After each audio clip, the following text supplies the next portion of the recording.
She's going to tell you about the Housing Trust and some of its initiatives and what it is and what it is not, some of the outfits that it has spun off. Of course, as CFO, not only does she do budget and financial projections, but IT reports to her as well as all the accounting. So Julie has 30 years of financial experience in the Valley, Oracle and Maxtor, raising funds from banks, from VCs. So for those of you who have VC experience, share your scars with Julie. She's also done an IPO, at least one IPO. The other cool thing is that she is currently co-chair of the Community Foundation, who is very supportive of this Community Foundation Board, which is very supportive of this organization. And Julie and her family live in Los Altos. So not only is she one of us from a residential standpoint, but you can tell from her background in terms of tech and her volunteer background, she's indeed one of us. So Julie, it is a pleasure to introduce you and welcome you to this group this morning. Thanks. Thanks.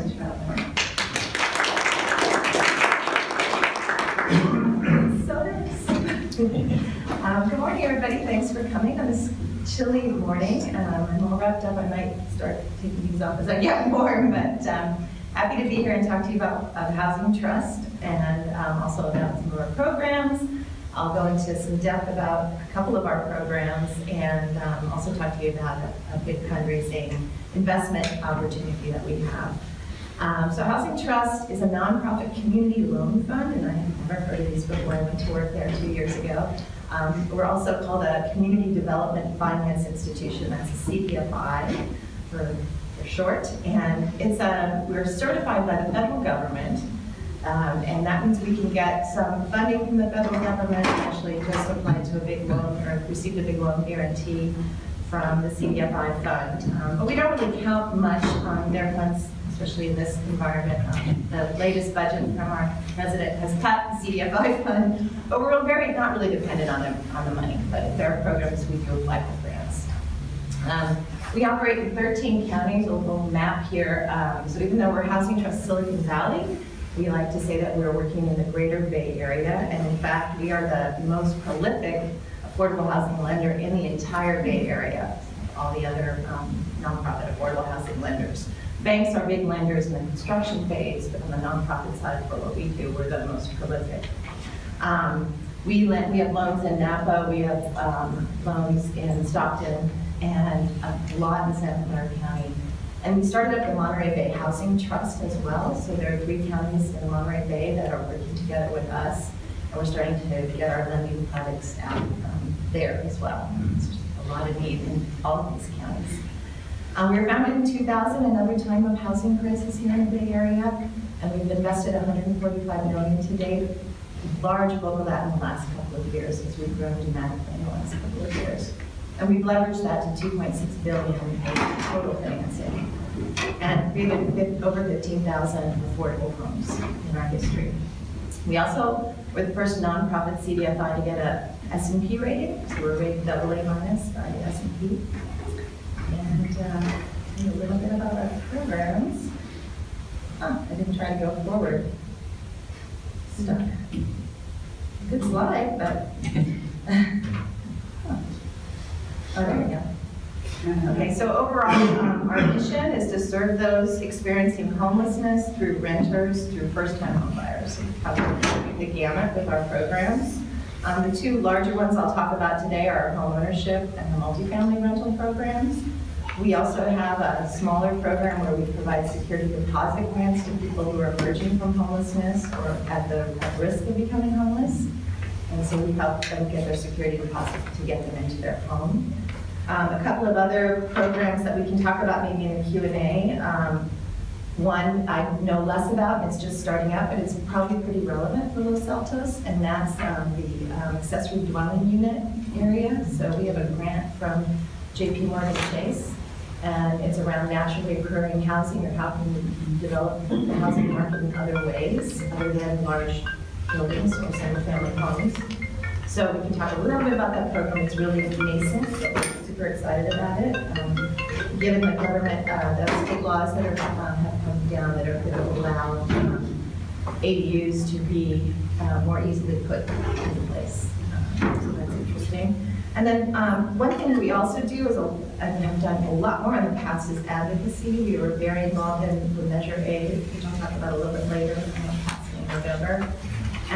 But we got to the point a couple years ago where we just didn't have the time and the focus for as much advocacy, and we saw that need. So we started with some others and with our board, the SB at Home, which you probably know a little bit about. They're an amazing organization. So we incubated them for a couple of years, and we spun them off a year ago, and they just had a banner year this last year, and had their first audit. They're doing so well. So we still work very closely with them.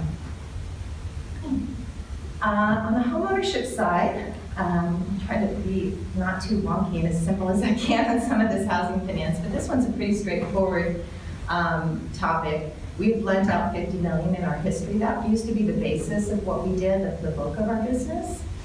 But a lot of that money, the funding that comes, was for low-income individuals, which is great. It's just that in our market, there are not homes that a low-income individual can actually qualify to buy. And we don't give down payment assistance to people who can't qualify to be in a home. So our lending has really dwindled in that area because of the funding that we had, and it was so directed to that population.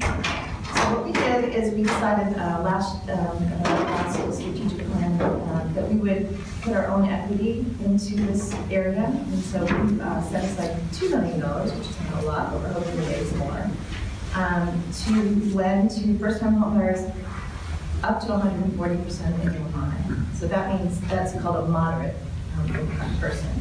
And that would be, for example, I always have to check my numbers, a family for making about $150,000. Family for is moderate. So if you make that or less, you can qualify for this program, and it's 10%, up to 10% of your purchase price can be borrowed from us, and it's deferred interest for the 30-year term until you sell the house. We do with this program, it's a shared appreciation, so there is no interest charge, but we take, if we put in 10% of the purchase price, at the end when you repay us, it's 10%. We share in 10% of the appreciation. It doesn't scale up or anything like that. So we're excited about this program, and we're actually hoping to have, we put our proposal into the county to actually get some funding from them, I'll talk about later, to do a similar program, although it may not go all the way to 140% AMI. It may still be for a little bit lower income folks.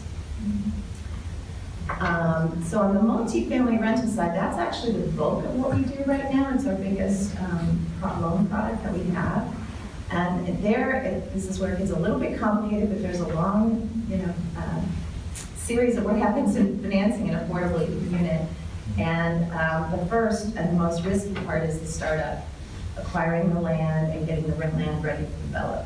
Once it gets into construction, banks will be happy to lend to that because there's some land there and they can get security and they can do a typical construction loan. But then the long-term lending piece is really probably the most difficult, most complicated, I would say. And that's what most people use tax credit investing right now. Tax credit investors will invest in that and keep it affordable for 50 years and help this project be able to be run at moderate and low income rental rates. Because it costs just the same to build an affordable house as it does to build a market rate house. So you just have to find cheaper sources of funds and other investors that are willing to take without different incentive for investing in affordable housing. But the part we do right now is the bulk of what we do some other things is the startup capital. So we help developers go out and acquire land quickly, maybe acquire it before a market rate developer can acquire it and get them ready for the process to build. The traditional sources for a CDFI have been banks. Banks are willing to lend to us because they get credit for lending to somebody who is working in underserved communities. Banks don't like to do that directly. They've always had to be encouraged to do that directly. They don't do it on a large scale, but they do it through CDFIs, and so we can get lower, low-interest loans from banks for our traditional sources. But I'm going to tell you about how we're trying to increase that pie and increase the sources that are available. One thing I mentioned earlier that is a very exciting source of funds, and what I like to joke, it was the happy election result in 2016. And that was when you all voted to tax yourselves to end homelessness in Santa Clara County. And that's called Measure A. And it's garnering nearly $1 billion of funding for mostly for people with homelessness, but also to low income. And there is a sliver for moderate income financing. So we've begun to work on, and then there are 2 other counties that did the same thing. So San Mateo and Alameda County together have about nearly $1 billion coming into the system. And again, most of that will be at that long-term end that we talked about, that I mentioned, which is really a heavy need in a very complicated area. And so they'll pair the county money with some tax credit money and be able to fund these affordable homes. We're selected by the county to receive a little bit of that money already, and we've already put it to use, helping developers acquire land parcels in Santa Clara County. And so there is a piece of it that's the startup acquisition money. So hopefully that kind of clarifies what we do there. So again, the focus of the problem, and I'm not going to probably spend a lot of time on the problem, but what we're focused on heavily is just this whole getting these homes, helping the developers acquire the land and start up the homes. And we saw that as a problem, obviously, and we saw this need for maybe some investment tools for people that want to have meaningful impact, and whether that's individuals or foundations, or corporations that want to come into the affordable housing market. So we looked to create something like that. And I'm not going to go over the problem. I think you guys all know these details. Rent, and people afford really the median market rate 2-bedroom. The only person that can afford that is a tech employee that makes over $100,000 right now. So all the other workers in our society aren't able to get the median market rental. So looking at that problem that we defined, we came up with a solution last year we call the Tech Fund. Tech is not housing for tech workers, and it's not, we need tech companies only to help us solve this problem. But we are really looking to garner the resources of Silicon Valley, all kinds of resources, the wealth, the knowledge, the creativity, and help solve this problem. So it stands for technology, equity, community, and housing. And again, we want to bring more resources to the problem. Our traditional investors that I talked about, those banks, have reached their limits. When they come to a CDFI like us, they have a credit committee and they get really scared when they go to the next level of investment.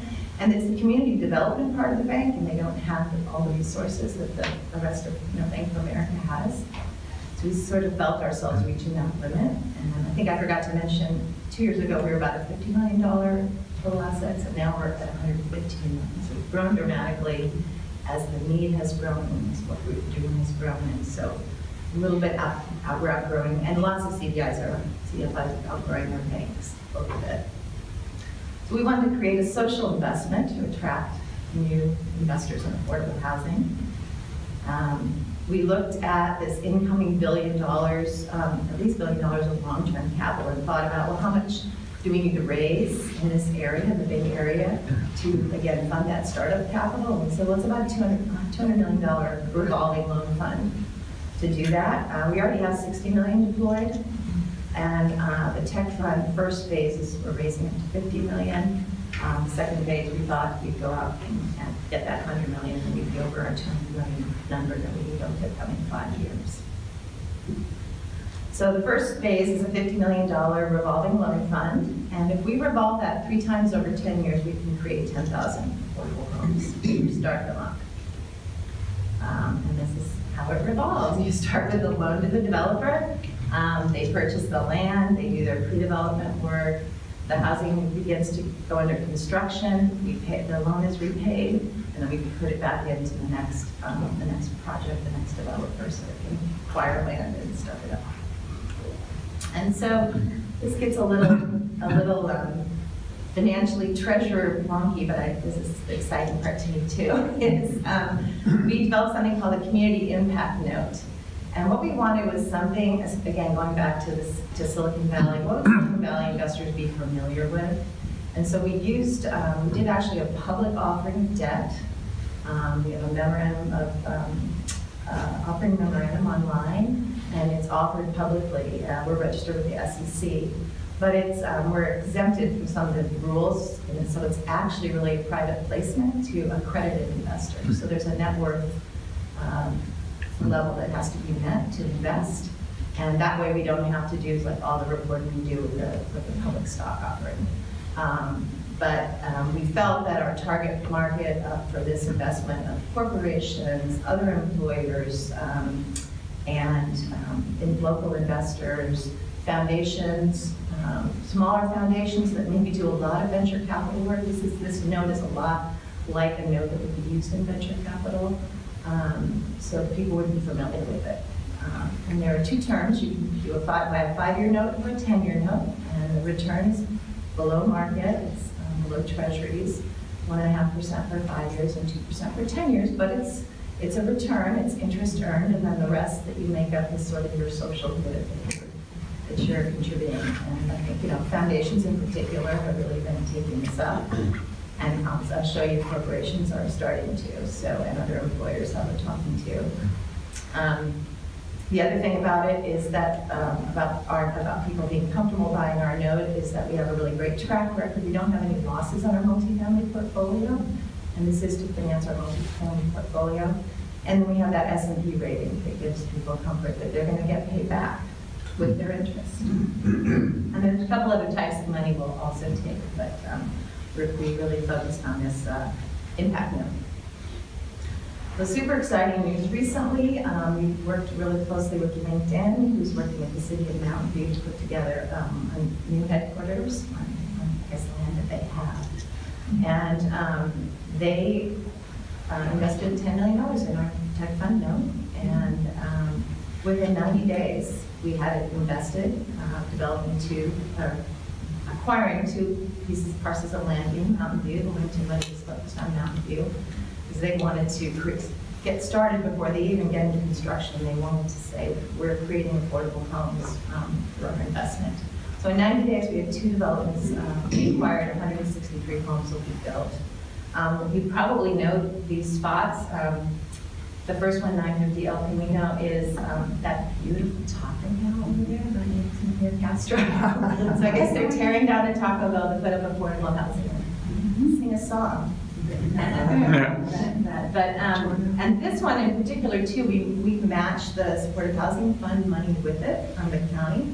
So half of those units will be for homeless or extremely low income. And again, with supportive housing, that measuring money, that takes, it puts housing first for people, and then it wraps the services around it. So it's not transitional housing. It's homes for people, and the services will be provided to them. So that's a really exciting development. In Palo Alto Housing was the developer that acquired that one. And then Eden Housing bought a parcel on La Avenida, which is kind of across shoreline from the movie theaters there near the Microsoft headquarters. And so that will be 93 homes, low-income homes. So we're excited. LinkedIn was excited. We're not just creating this fund that's sitting around. We're actually putting it right to use, and they can say that they've been a part of this. Other investors have so far been Cisco Foundation, David and Lucille Patrick Foundation, and when we closed their piece of money, we actually turned that right around. It turns out it was another investment in Mountain View. A lot of them have been in Mountain View lately, on Terrabella, and that's going to be about 150 homes. Again, we paired that with the supportive housing money, so half of those homes will be for extremely low income or homeless. And so we're still talking to people. In 11 months, though, we've raised $30 million, and it's gone into 11 developments to create 950 homes. So we're hoping we can keep on that track. And this is just some other outcomes that we talk about when you create 10,000 homes. How does it really impact people? It's not just houses, but stable housing has a positive impact on educational outcomes. Children are in stable homes. We figure it saves renters $216 million. There's a 200% increase household spending on healthcare and insurance, and $600 million increase spending on food over 30 years.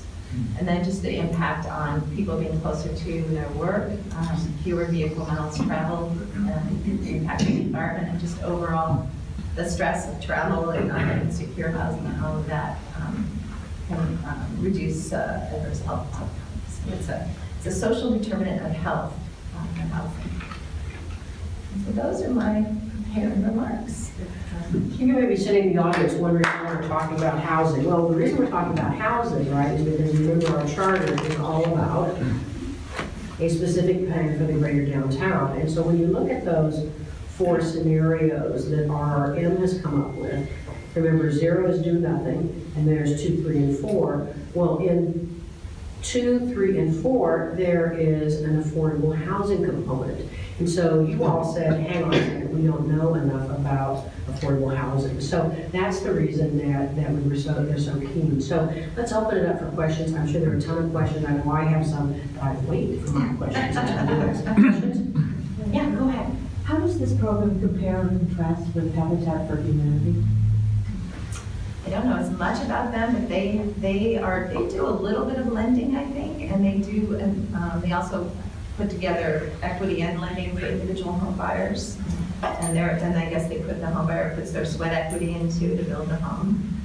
So I think that they are very specifically focused on individual home buyers, as far as I know. They may have expanded more than that. Terry? So Robin mentioned that 3 of the scenarios have affordable housing on our parking lots downtown, which is an interesting, there's land, and you have the financing. Do you see a happy result out of this? I very much do. I mean, land is the biggest cost, right? So if there's something that can be done around, 100-year leases or land that's donated, that really helps the math in affordable housing. That's the biggest piece. So what's that going to look like in Los Altos? Because it looked like the projects you showed us were 4 or 5 stories. Is that the required to make No, I these things think work the out? only thing with the large affordable housing developers that we work with is they are used to doing more units. So on a smaller plot of land, that's actually part of this grant we're getting from Chase, is we're trying to figure out like how does the financing work, and how do you, I mean, you can do the financing easily, but then the developer is the tougher part. These nonprofit developers, make a profit, so their fees are lower than a for-profit developer. So you have to find that right developer who's willing to do that and to do it on a smaller scale, I think, but it doesn't have to be necessarily a certain number of stories, but it is smaller scale. Okay. And so I think there aren't as many, you can't just go to mid-pen housing and say, hey, look, we want to build this, we have the land. You'd still maybe go to them for advice, but they might not be as excited about a smaller project, but we're also trying to figure out ways to finance these smaller projects So as by well, because in smaller- a place like Los Altos, there isn't the land for this large development. So when you say smaller, how many units would we be able to get? Could we get 50 units, or is that big? 50 is probably big, yeah. Okay. That I think a regular nonprofit developer would be all about. Art? I'm interested in understanding how a developer gets a return and is motivated to do this, other than giving back to the community and being socially involved, like most of us probably are here. I'm curious, you said a developer needs to be in the nonprofit business and willing to accept a lower return? Is that what you said? That is true, right? I mean, they don't make a profit, right? So they're not, they're still covering all the costs of renting to especially a lower market rent, right? But they've not built in any profit. So it's a. So as But we do, just to be clear, and I don't, I'm not sure, we do work with some, socially motivated for-profit developers, so they have a whole portfolio of for-profit, but then they'll work with us on a few projects, actually, on core residential, they're for-profit, they're located in the South Bay in San Jose, and they're doing a couple, like a senior development and another development in Cupertino right now, and we're providing them funding. So would the developer do a mix, for example? Yeah. There might be 1 or 2 stories of market rates and then 1 or 2, is that how the You can do that as developer well.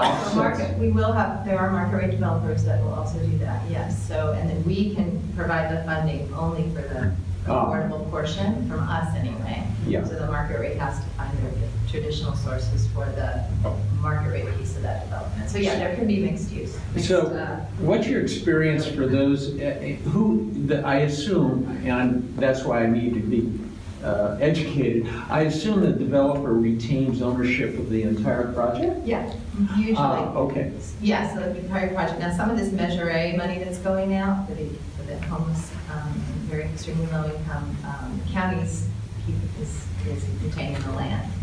So, That, but in these normal projects, it's the developer that owns it. Yeah, so they have a big portfolio of land. so the developer retains ownership. And as time goes on, I think of the inner city problems of the evolution of the buildings and how they reflect on the communities. Are there tax benefits for the owner to go back in and continue to upgrade the project because the revenue isn't such that it allows that to happen? How does that work? Yeah, usually they'll, when the tax credit, the initial tax credit expires, I think, no, 15 years, thank you. I'm still learning that piece of it. They'll refinance, and at that time, they'll probably take a loan out for rehab and cleaning up and tidying up, and they can get a new tax credit loan and or other funding that comes in. Sometimes we do provide that long-term funding, like historically it's been an extra $500,000 or $1 million to kind of shape up that. And it's a deferred loan that we basically don't expect to be repaid. We'll probably renew it in the next 30 years or 50 years. But you do have to get all this funding, you have to commit to keeping those units affordable. Exactly. And that's the very strict piece of it. But yeah, there's money that can come in for rehab. Interesting, thank you. David? You mentioned your nascent programs would be focused on ADUs, and it sounds like other lower end, missing middle housing development. I'm curious to learn more about that. What part of the process and how are you? So right now, and we have a little blurb on our website, we just hired our program manager. She started 2 weeks ago, and the first day she was interviewed by Univision about the program. And we're like, here, welcome, have an interview on TV. She is very experienced, and the program is starting out.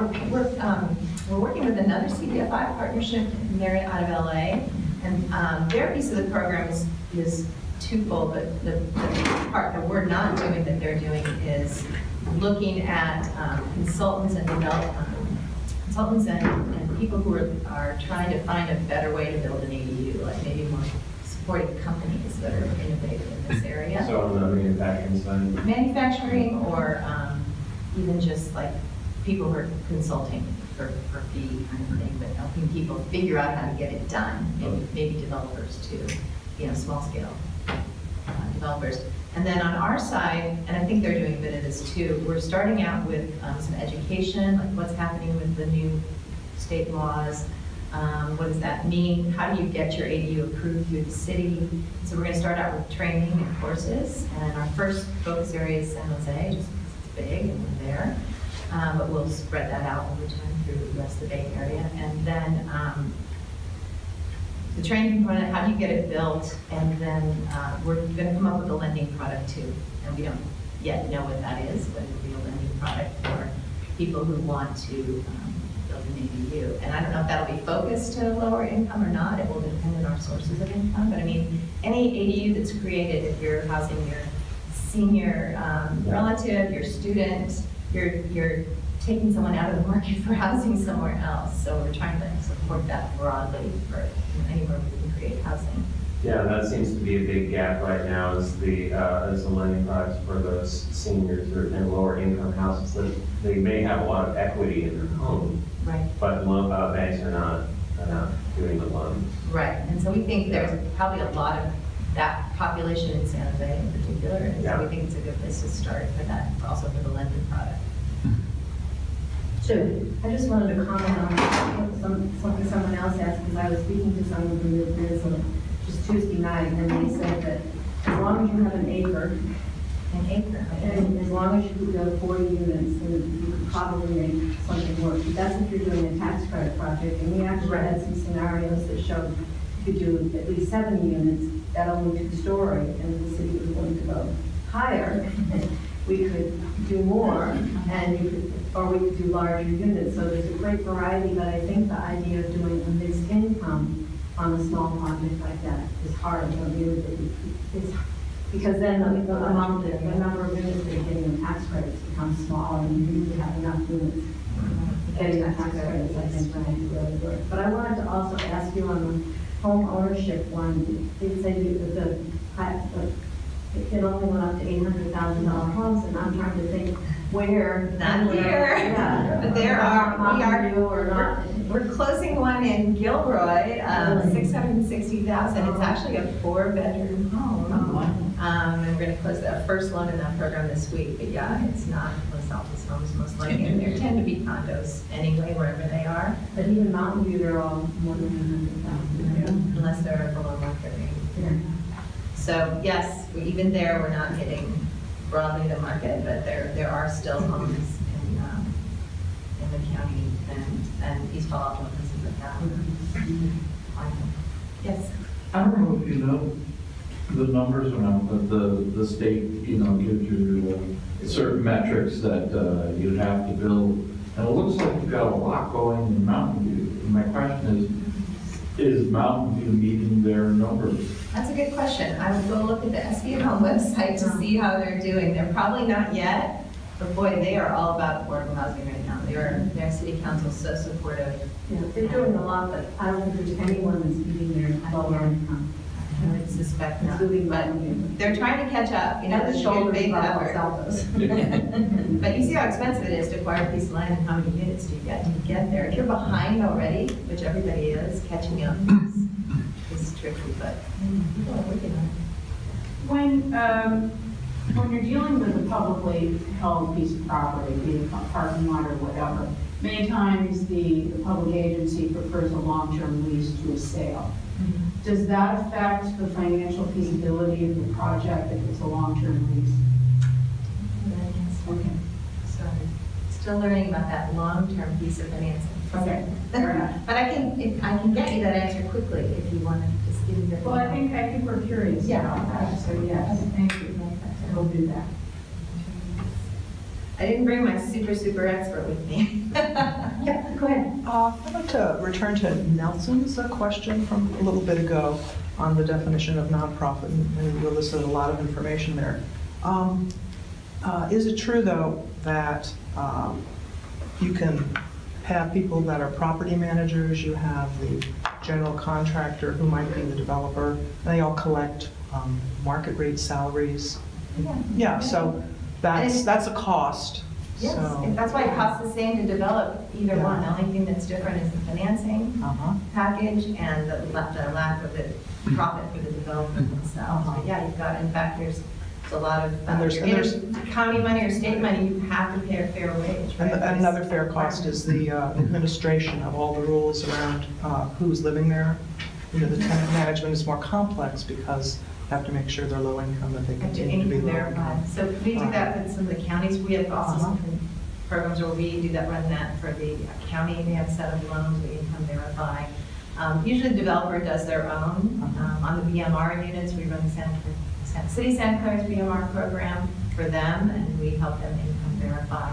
I think Palo Alto Housing does it for Los Altos. So they're also a developer, but they have the services that go out and do that for people.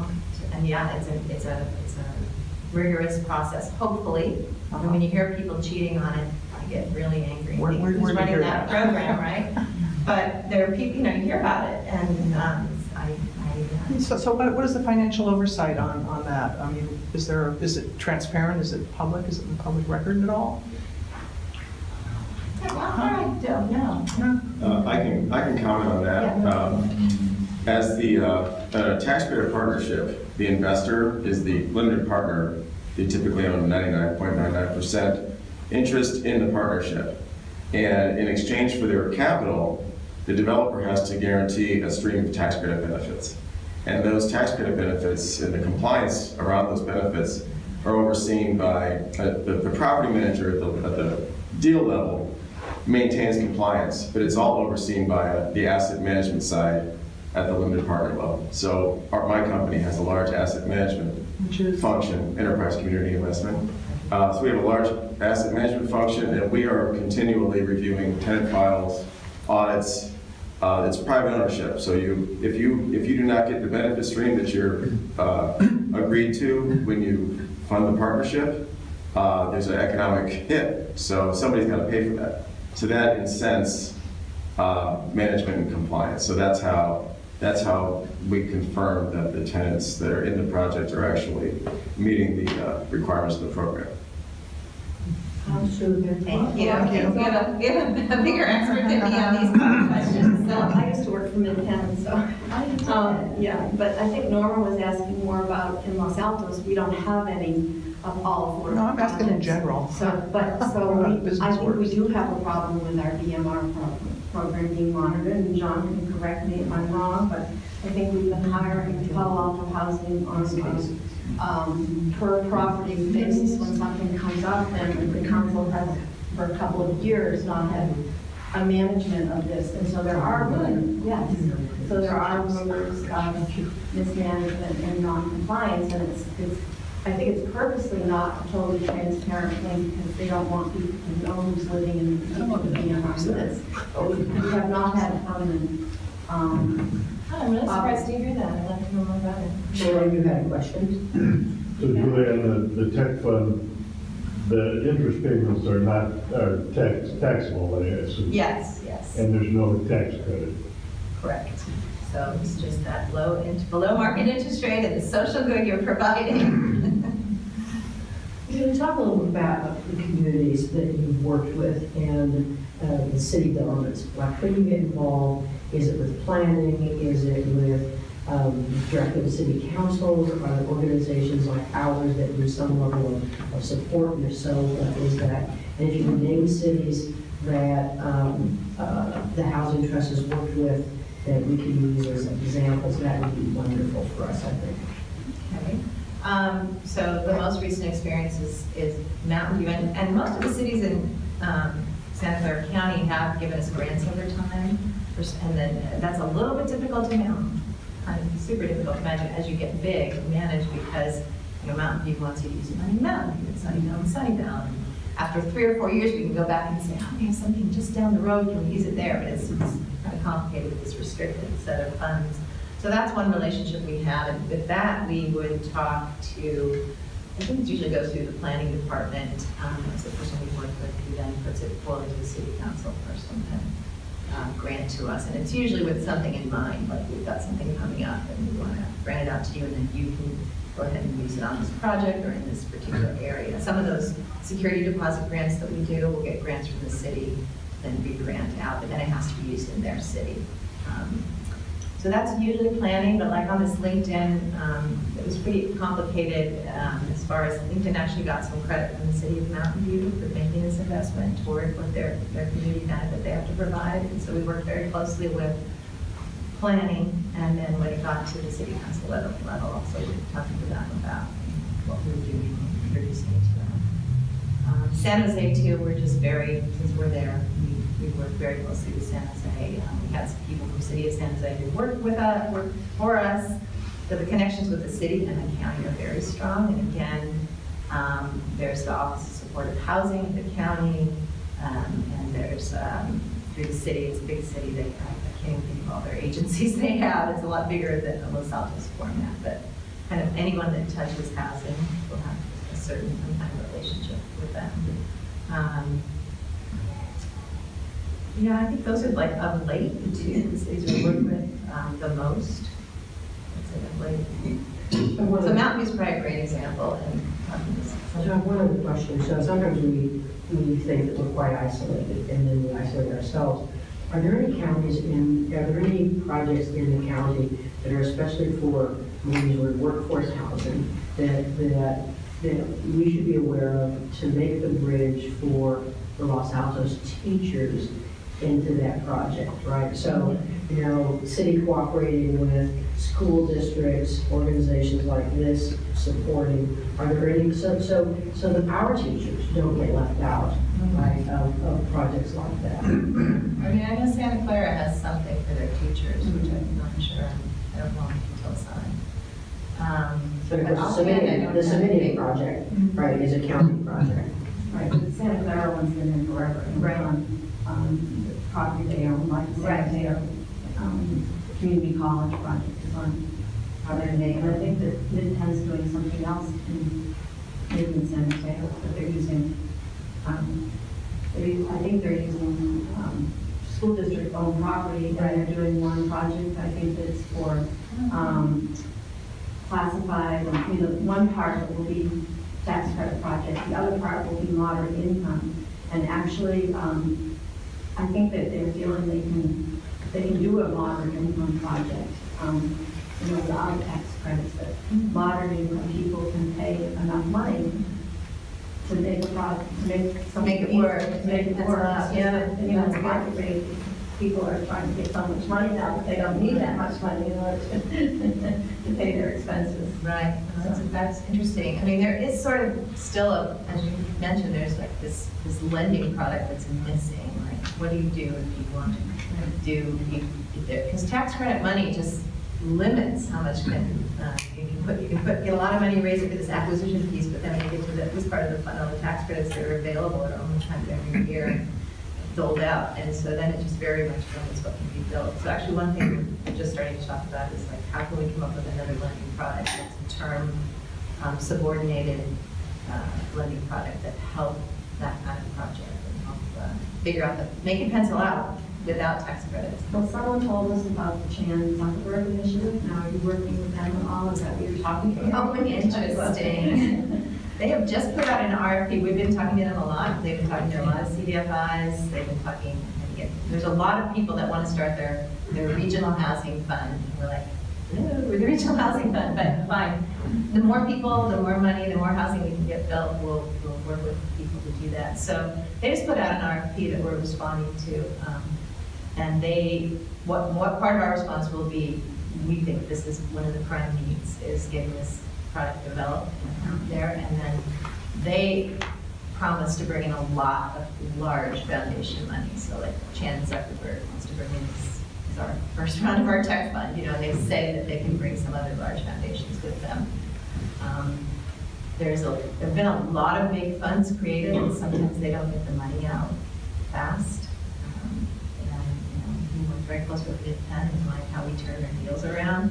And the bigger it gets, the more complicated it gets, the slower it can get. So we worry about that. Our proposal's going to be all about we turn the money around. But we're smaller than some of these national CDFIs who are going to bid. So we'll see what happens.